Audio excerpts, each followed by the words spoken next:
Iman yang tampak dalam perbuatan adalah topik kita di Februari ini, dan kita mendalami isi hati Tuhan dalam firman-Nya di Matius 7 ayat 21. Sebuah perkataan Tuhan yang tegas bahwa mereka yang akan masuk ke dalam kerajaan sorga adalah Dia yang melakukan kehendak Bapa, bukannya Dia yang berseru, "Tuhan, Tuhan."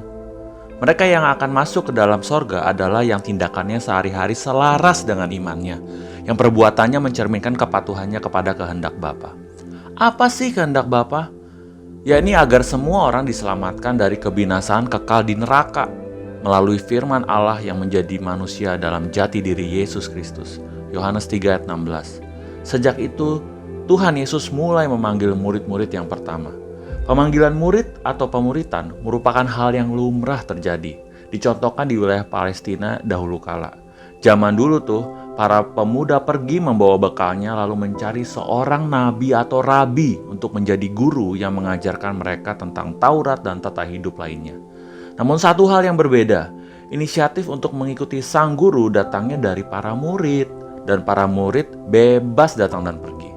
Berbeda nih dengan proses pemuritan atau seruan amanat agung. Inisiatif pemanggilannya datangnya justru dari Yesus Kristus sang guru. Yohanes 15 ayat 16. Melalui ajakan, "Mari, ikutlah aku, dan kamu akan kujadikan penjala manusia." Markus 1 ayat 17.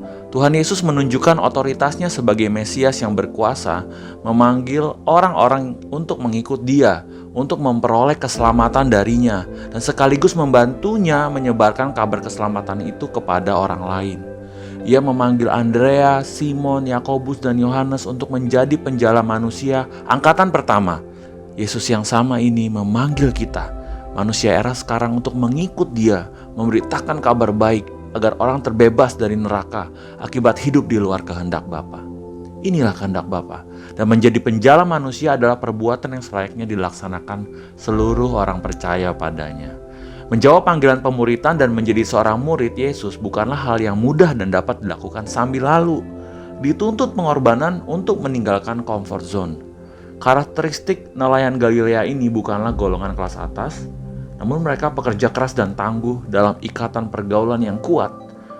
Andreas, Simon, Yakobus, Yohanes demi panggilan mengikuti Yesus mengorbankan semua kenyamanan itu guna menjalankan kehendak Bapa, memberitakan kabar keselamatan dan membawa orang-orang masuk ikut kekerabatan yang universal, yakni keluarga Allah. Kita orang-orang zaman ini dipanggil ikut pemuritan, yakni menjadi seorang murid Yesus dari tempat dan latar belakang kehidupan kita yang berbeda-beda.